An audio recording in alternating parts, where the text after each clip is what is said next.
Good morning, everyone. We warmly welcome all of you to LA Sunshine. We are glad to connect with you here from Walter J. Towers Studios here in Los Angeles. This is a program where we will be speaking to artists, celebrities, and people who have made a name for themselves, all of us Sri Lankans, either locally or globally. So today we are delighted to have in our studio a beauty with brains, Ranujie Wijayasooriya, who has over 15 years of experience in a very fast service-paced and a critical care setting environment, working at one of the most prestigious, largest and busiest emergency trauma rooms here in Los Angeles, California. Ranujie, welcome to our studio. Thank you, Saji. Thank you, FinTV USA, Sri Lanka Foundation, and the founder, Dr. Walter Wijayasooriya, for having me as a guest today at the show. It's my honor to be here to just have a little talk. Indeed. So I know we have heard of the ER, some of us have been to the ER, but the life in the ER is not something easy. So today I know a lot of people can learn about the life in the ER having you here in our studio. I would first like to start off by asking you a little bit about your family and your background and the support you get for the work that you do on a day-to-day basis. Yes, Aji. So my family migrated here about 25 years ago. I was 16 years old when I came to USA. Went to the last year of high school, went to college, and had my bachelor's in biology and chemistry. Didn't think of nursing at the time. Right. I tried to do everything, trying to find out about options for a career, mostly by myself. And with the help of my mother and father, they really supported for a great career. So I chose nursing, and because I thought of, if you're honest, compassionate, and you have a gentle heart, I think that is the way to be part of someone's life. And I'm a people person, so I like nursing because I can speak to people. Right. So is that what made you passionate about choosing your career? Yes, that is why. Because I worked as a volunteer before I started college, and seeing nurses working and being around patients actually made me feel like I think that's where I belong. But I have 4 siblings. I have my late father now. My mom's still here. My husband and my 2 children. They really supported me throughout this journey. Right. I have to say, especially during COVID. Right. So I understand that 15 years at the ER, which is not an easy place to work with. It's a long time. So you need to have a tremendous support in order to be able to survive in such a career. And you have not only made it just a career, you have excelled in the field of where you work, right? Yes. So I would like to ask from you, for all our viewers and everyone else that likes to, embrace this career path, how would you describe a day in the ER? It can start with a very smooth day. I know, I bet. Or it can start with a very chaos day. I call it organized chaos. I am very good at staying calm with the most critical situations, even though you have to efficiently work. Right. So I would say, for example, many days I work with the very vulnerable population in Los Angeles. So their living conditions might not be the same to a normal person. Right. There's a lot of kids are being born. So sometimes I start my day with the less than a year-old pediatric cardiac arrest, and it follows like a domino effect. So you're dealing with the mother or father of that child, trying to make them understand what's going on, having family presence if you're resuscitating, like if they're trying to revive them if they came in with no heartbeat. And then it follows with like a motor vehicle accident, a motorcyclist, high speed accidents, sometimes multi-casualty incidents, disasters. So I currently have to manage my nursing staff. We manage about 70 employees, 70. That's amazing. Per shift, to operate as an emergency room. And it can be really bad. It can be very sad. Right. You can get gunshot wounds, teenagers that are involved in very traumatic experiences, stab wounds, violent patients due to drugs, alcohol. If I can come up with a lot. Right, exactly. So working in the ER, it's not the easiest task, Yes. right? And you meet people from different walks of life. They are coming with different situations. Correct. And looking at the positivity of this, I know one of the reasons for you to have chosen this career was because it's also got its rewarding aspects to that, right? With your personality, you have been instrumental in saving lives in the ER department. We've heard a lot of success stories behind your name where you have been able to save people from committing suicide maybe, or from various factors. I would like to hear a little bit about those situations from you, because being in that situation, it's a completely different person, and a different personality comes out for you. So can you share a little bit of your experiences saving those lives? What I can think of, one of the biggest things I can think of during my career is I was just rounding in the front of the ER, and I'm just very vigilant. That's me, anywhere. Yeah, right. Exactly. So I could see this very uneasy man right outside, pacing and almost crying for help. So then I asked security, I'm like, what's going on? Let's go see. So I went out there and I'm starting to talk to him, and he speaks Spanish.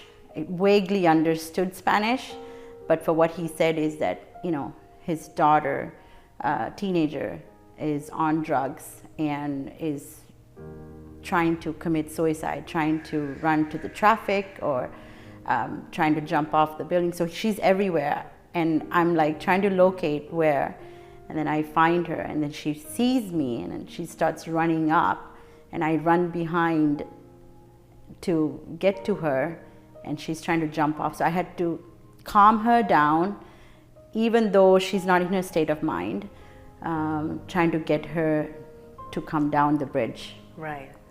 And then I'm doing everything at the same time, trying to call the sheriffs to come help me, security, and then, obviously one of the deputies did come, and then we both managed to pull her, right when she was gonna jump.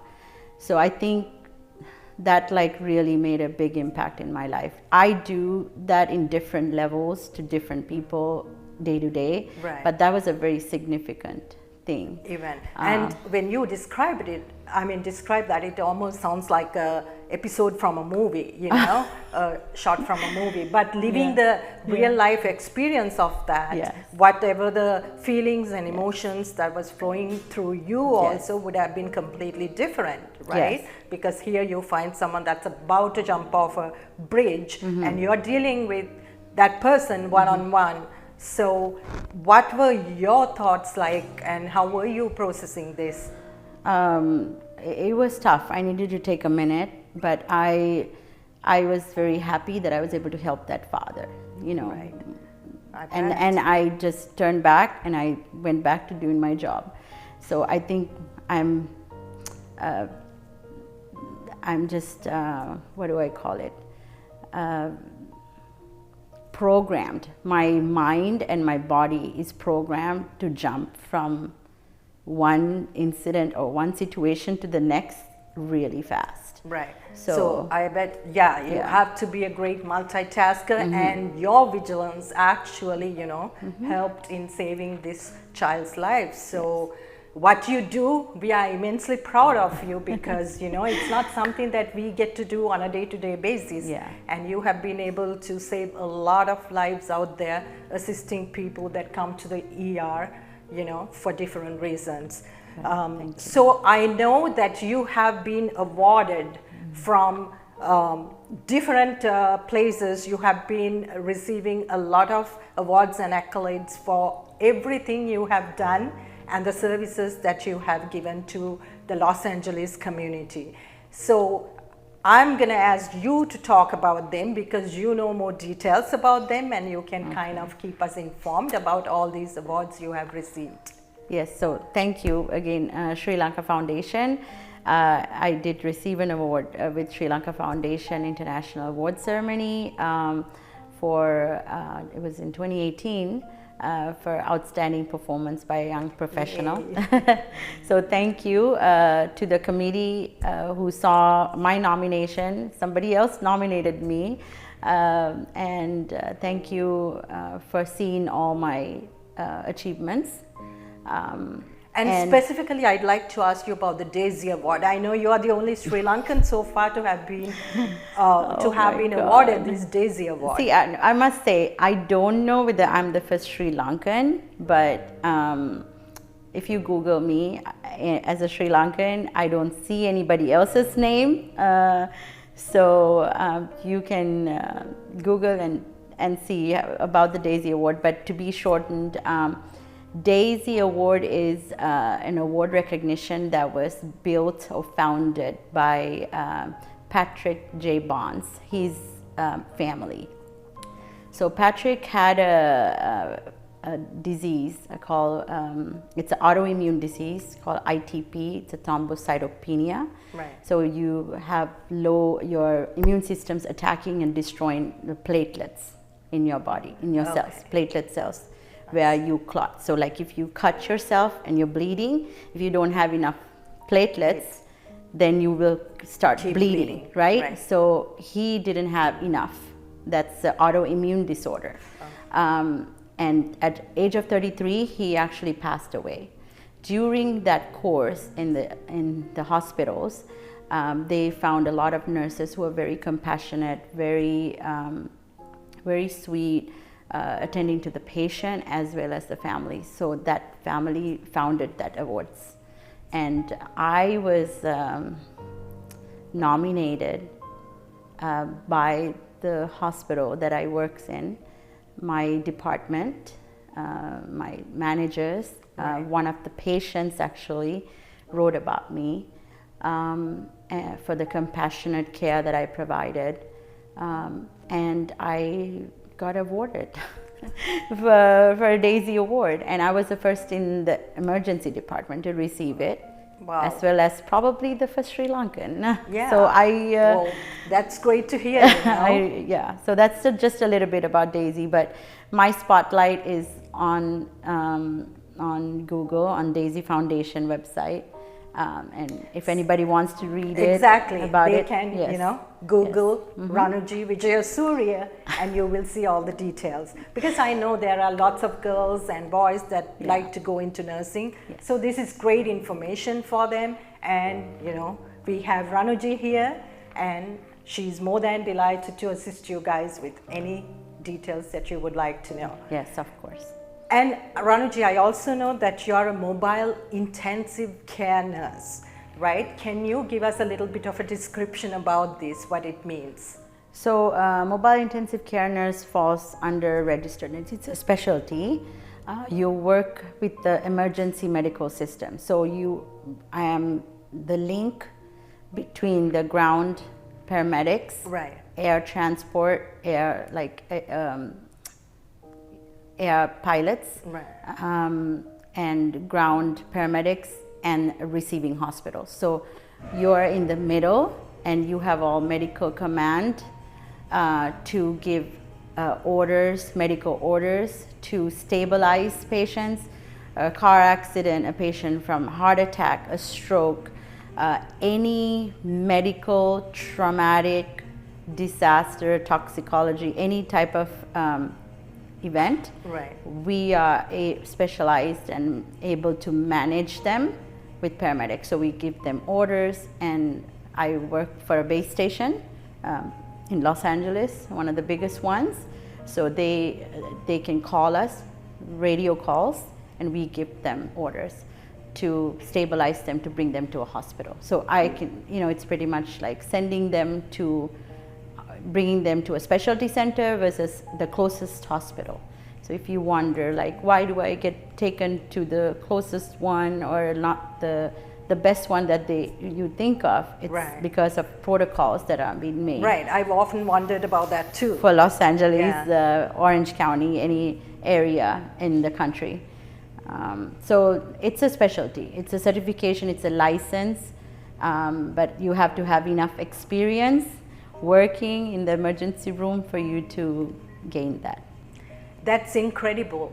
So Ranujie, you said you have been the link for the air transportation. Can you elaborate on this for us? Yeah, when I said link, it means, so for example, right, let's say that there was an accident, Okay. like far away from the specialty hospital Unit, right. Okay, so there not every hospital is specialized. Like, let's say for a pediatric kid who fell off from a building or a second-story building, or their window, and they get into a head injury, some injury, Right. which makes it a criteria for them to get transported to a specialized hospital. So I work in that hospital where there is, you have trauma, pediatric, stroke, STEMI, which is for heart attacks, all of the specialties, right? So when it happens somewhere away, like over 30 minutes away Right. from ground transport by an ambulance, ground transport have to call in for air transport. Right. By To a make it helicopter, quicker, right. to make it quicker, a helicopter, via helicopter. So then they go to the nearest field, from ground transport takes them to the nearest field to get them to air, and then air transport can come in within like 15 minutes. So usually it happens from far away. It could be from Pomona end, it could be from further like Burbank or that end, and they can come to the hospital. So we manage those patients Right. en route to the hospital by orders, different medications, different treatments, sometimes to save their life. And then we ourselves actually go to receive the patient from the helipad. Right. So sometimes the pilots who are paramedics, pilots, they cannot sometimes come down with the patient because they have something called a hot offload. So they just drop off, and we are just supposed to listen to what happened en route, and then Take over give from that there. information to the specialized doctors, services, trauma surgeons, and resuscitate. Right. So that is what air transport means. And this can, I fear that when it comes to my children, and if they get into some accident or something, you think, where can they go? They can only go to a specialized place, which can Exactly. take a longer time. Right. So air transport is available here. Right. Fortunately, in Los Angeles, we have a great EMS, emergency medical system. That's created. So that's what I want to do to help out, even with Sri Lanka. Right. Right. In case of an emergency, to get that Get those protocols needed, right. going. Exactly.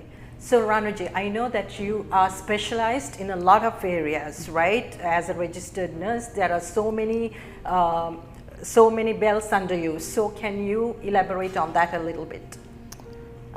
Yeah, so like I think I mentioned about being an MICN is one. Yes.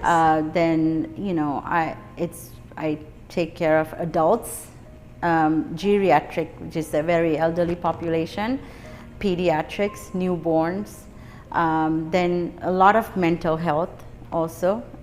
So it's like a pandemic.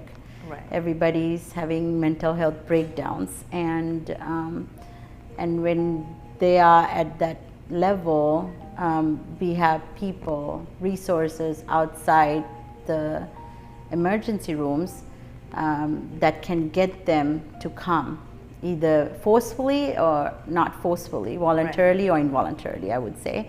And then they come in, and then we have to manage them. So it can be pediatric mental health, which I go through with a lot of patients who are pediatric patients who stays on a legal hold for like 3 days in the hospital due to some of the actions, or either they are trying to hurt themselves. The smallest I've seen is like a 5-year-old. Oh. Okay, so 5-year-old up to 17 years old, Right.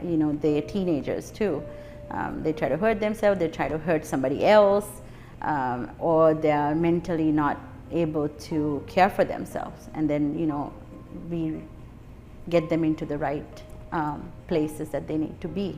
Right, and give the after treatment. the pandemic, have you seen an increase of such cases in the emergency rooms? Yeah, I right after COVID, actually, COVID was a big hit for me. Right, and Yeah. it impacted everyone globally, right? So Yes, impacted. I cannot imagine like the countries that doesn't have the resources. like we do over here, exactly. Yeah, what they might be going through, because here, I mean, so many patients with depression, so many people had so many issues. I can't tell you everything, but COVID did really hit a lot of people, Right. kids, including kids and adults, and a lot of abuse as well. Right. Because you have that population where the kids tend to get abused because either they have a financial crisis or Crisis, something yeah. that's going on, or drugs, or the parents are on drugs, or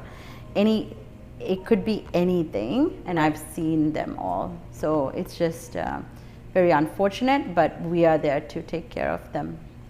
Which is great, Yeah. and which is something great that you're doing actually. Yeah. And speaking of that, and your compassion and your kindness has led you to actually do a lot to our motherland, Sri Lanka, as well. I know that you have been involved in a lot of projects in Sri Lanka, doing much for our Sri Lankan community in Sri Lanka itself.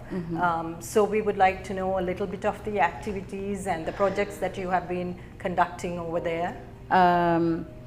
So I actually first started the project with this Australian-based conference called Developing Emergency Medicine, and I was one of the faculty members that was picked to represent USA in Sri Lanka. That's awesome. And I was able to do workshops for a lot of the nurses and medical staff, even doctors,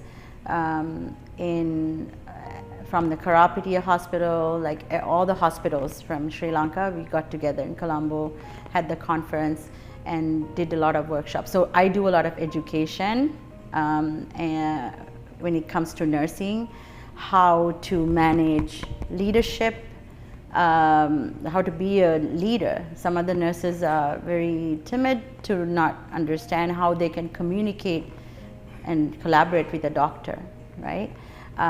Simple as that.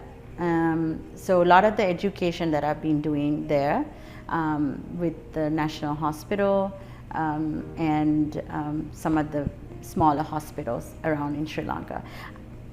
Other than that, like I do my own charitable things for orphanages in Sri Lanka, and Like I had a health camp where, went and did blood pressures and talked to them about their medical issues and, kind of guide them on the path of what they need to do.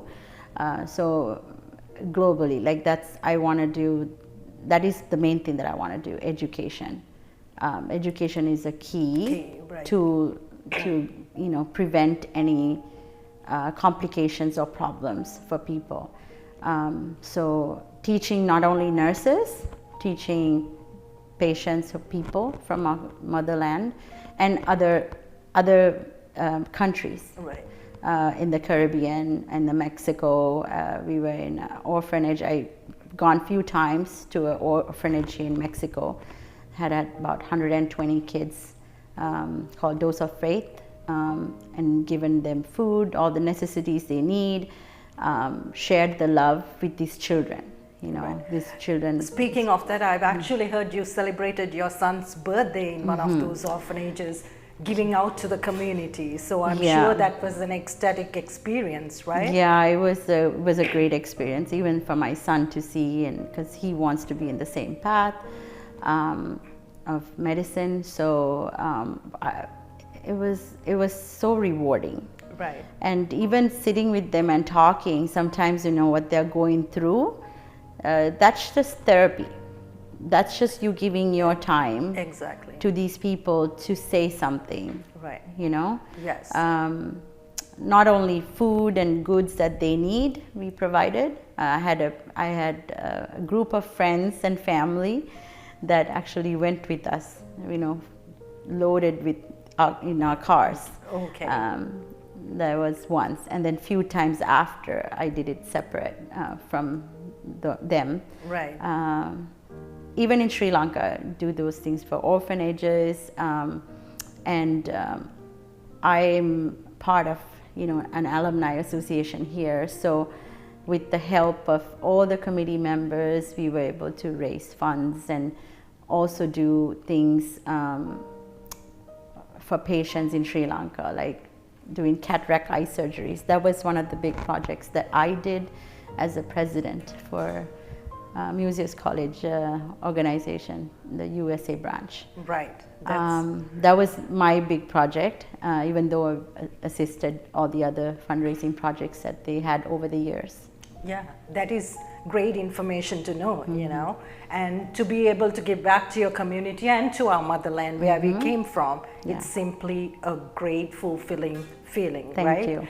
So, speaking of all that, and as you take the initiative to take care of the motherland, assist them with whatever that's needed, because we know we have a lot of skilled nurses in Sri Lanka, but sometimes it's just a little bit of tips here and there could help them a lot, right? Because you are exposed to a lot of resources here. You learn every single day that you work at the ER. So sharing that knowledge with them, which has been key and instrumental in your giving back to our community. So how has the Sri Lankan authorities been responsive? Have they been assisting you? I'm actually not directly going with the government. I directly go with the hospitals or the doctors that I've worked with during these conferences. So now I am trying to help with SL Mana here at Sri Lanka Medical Association, being a member and a mentor. So I think we're going to start off with mentorship programs for students or like potential students. Yeah, definitely that for nursing, medicine. Yeah. So I really want to make sure I tell everyone who's watching, parents, kids, everyone who's watching, to if you're in the medical field or you like to go to the medical field, to be part of that mentorship program with the Sri Lanka Medical Association of North America. And so that's where we starting, but I am doing a separate educational program directly with the hospitals, National Hospital in Sri Lanka, School of Nursing in Sri Lanka, and Karapidia. So Ranujie, since you have contributed a lot towards Sri Lanka in your field currently, how does it feel to be Sri Lankan? I feel great to be Sri Lankan. The courage that my mother and father gave me, the strengths, they are good qualities of having compassion towards people, helping others. Right. I think a lot of that, those things instilled in me from my parents. Both of my parents, I must say, they are very selfless. So I think I learned to be selfless because of them, even though I was born with it. Right. Courage, strength, the people, hospitality, the culture. I was brought up in a family of dancers, dancing. So talk a little bit about your talents that you're hiding. I actually didn't hide my talents. Once I moved here to this country, I performed one of the first performances for Sri Lanka Association. Right. Then me and my sister did the first performance for the first award ceremony in Sri Lanka Foundation. And then later in the years, I received an award for my career. So yeah, we did Candian dancing, and I enjoy dancing. So some of the things that I would do is dance and enjoy, listen to baila or Sri Lankan music when I'm Can we ever down. do without baila, when I'm right? down, when I'm down, and after my long days of work. So Sri Lankan people's just food, culture, events, being able to be part of fundraising events and helping different organizations, excel or be successful. That's a very big deal for me, and I enjoy doing that. I enjoy helping people, enjoy, the very hospitable people. So yeah, Sri Lanka is the place to be, and if you're around Sri Lankans, you will always have a good time. Exactly. So, because that culture, the values, they are embedded in us as Sri Lankans, right? So we grow up with all that. All that. So I know you are affiliated with a lot of organizations apart from your career. So what are some of those organizations that you are currently actively involved in? In nursing, I was part of the National Student Nursing Association, American Nursing Association, Emergency Nursing Association, and Commonwealth Nurse Federation. So all the Commonwealth countries have a nurse federation, and midwives federation. So I'm part of that, and I do a lot of certifications, courses with emergency nurses, go to their conferences to learn about new things, research-based, evidence-based practices, where we can come back and teach to our staff, and maybe use them to help our patients. So improve. Touching on what you just mentioned, and being a part of all these organizations, right? I'm sure you gain knowledge, as well as you are able to expand your network, as well as learn a lot of new things on a day-to-day basis. So for our viewers that are interested in taking into this career path, what are some of your suggestions, or how do you see the importance of being involved in these networks? I think it's very important. It can be simply from, if you're a student, it can be simply from you meeting somebody in one of these events, conferences, that may be the person who will be giving you a job, right? Yeah, exactly. Initially, because every nursing student, even now, they have a hard time going through into a residency program, getting into a hospital or anywhere to work without experience. So unless you go through a nurse residency program, it's difficult to get a job, even though we have a nursing shortage. Unfortunately, we do have a nursing shortage. but it's the way it is.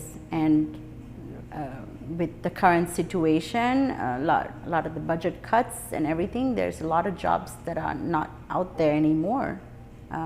So being part of those associations, organizations do help. Right. New nurses, new To make the connections. medical students, right? to make those connections and be part of it and have leadership qualities, because you will take them when you have to be a leader, Right. to other novice, new nurses, even expert nurses. Like that's what I do day to day. So you have to use those skills daily to problem solve everything. Right. So speaking of all that, what are some of your strengths that you see as a person who is mentoring newcomers onto the field? What are some of the strengths that you can discuss? I think my biggest strength is I have great leadership skills when conflict resolution. Right. I don't have a problem with it. If two employees have issues together, I can I'm saying 99% of the time, I can, solve it Solve it for them. with them. Right. I'm really good at that, and I stay calm in those situations. Leadership skills, pretty much, is my strength in nursing. Compassion, obviously, and just being very helpful, Right. and being a team member. Even if somebody's drowning with their day, if you put in a little bit of effort to help that person, you will make a huge difference in patients' lives, so as your fellow co-workers' life. Exactly. So, yeah.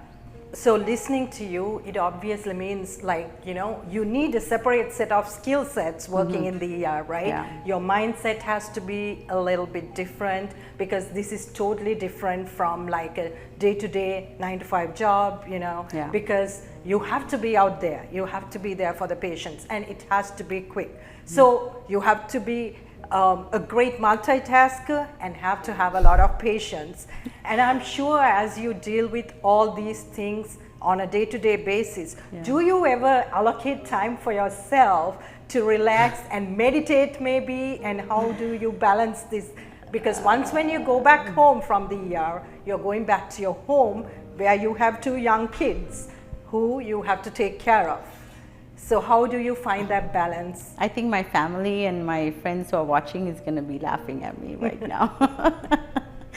Because I do work a lot. I work about good 14 hours a day. Oh, wow. Okay. And during that time, I cannot take care of my kids those days. But when I do get home, I take a shower and I go straight to bed. I can't do anything else because I'm tired, right? But I do also sometimes mix up to go to an event or a party in between that, work, to get my mind off and decompress. Because even though I'm with people all the time, it's a different vibe when you are with your friends or families enjoying. So the music, really, that's like my therapy. Go-to thing. Music, yes.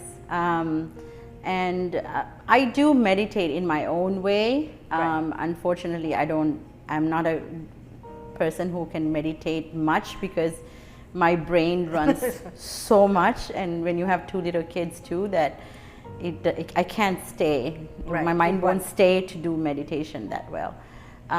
So little things I do during my off days is what keeps me going. Yeah, that's simply amazing. Yes, Yeah. because in order for you to find that balance, there are lots of external things that you have to depend on, right? Yes. So this is where you gain your support from your family, your husband, and obviously your wonderful 2 kids. 2 kids. Because I see that they are not only just limited to their education, right? They do all the extracurricular activities as well. So that takes a lot of time. We are packed. Right. Pretty much. On my off days, I'm not off. Right. I'm taking care of a lot of their stuff, after school, classes.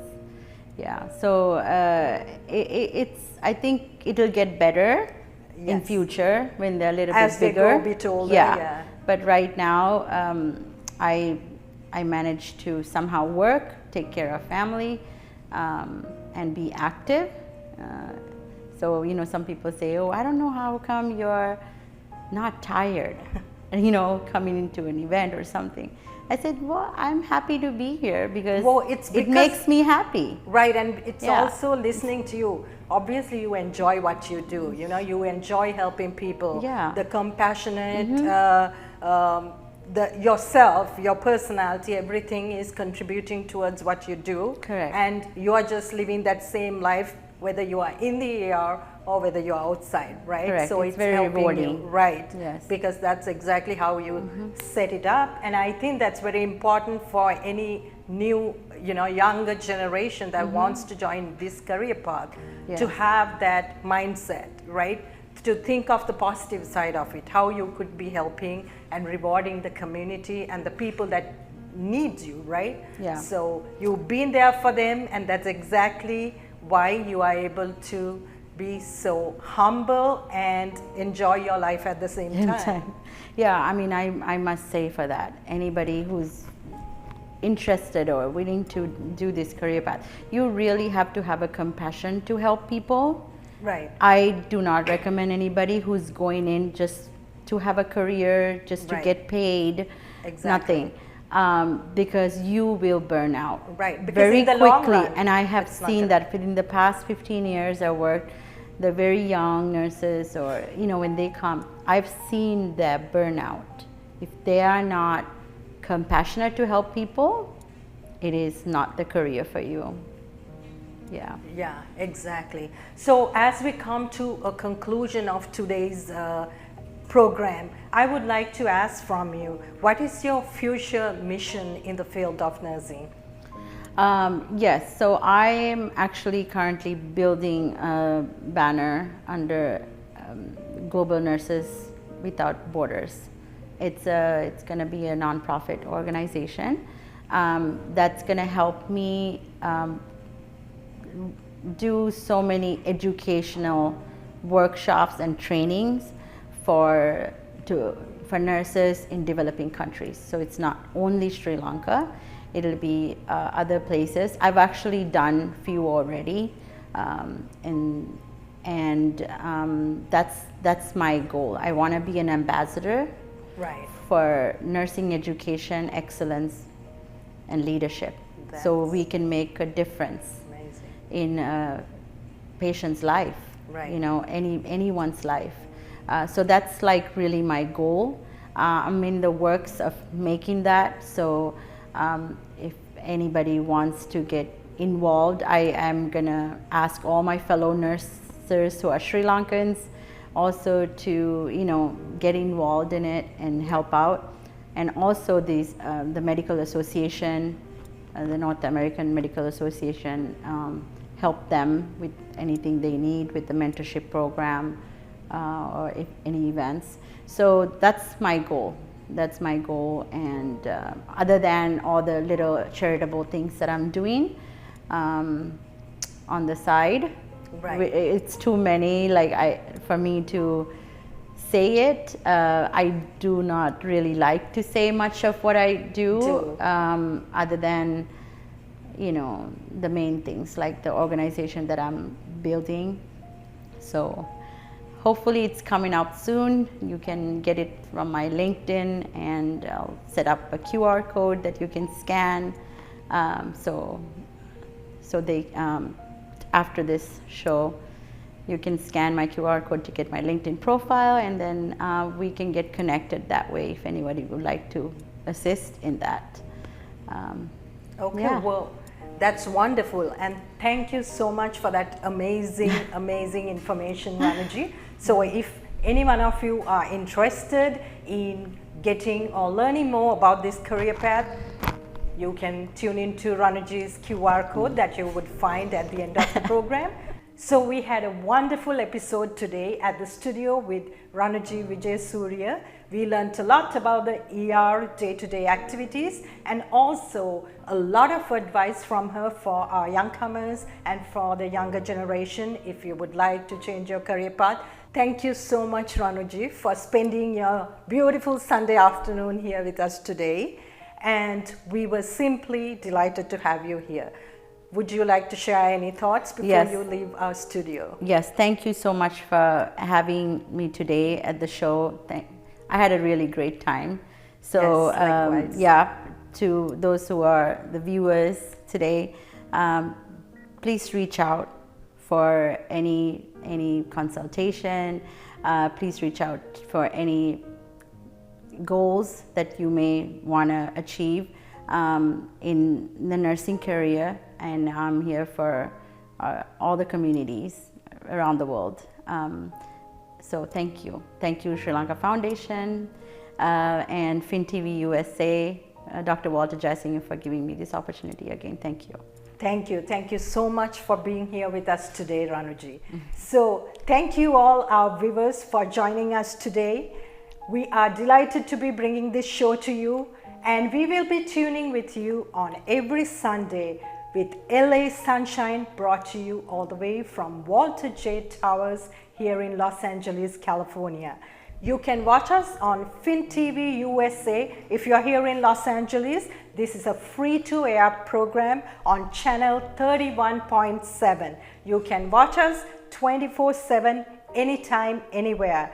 Turn on and tune in through 31.7. We are also available on the apps, through the App Store, on LG TV, on Apple TV, Samsung TV, Sony TV, Amazon, Roku, and Hulu. We hope you all join in and keep watching FinTV USA on channel 31.7. I am Saji Pereira from Los Angeles, California. Thank you.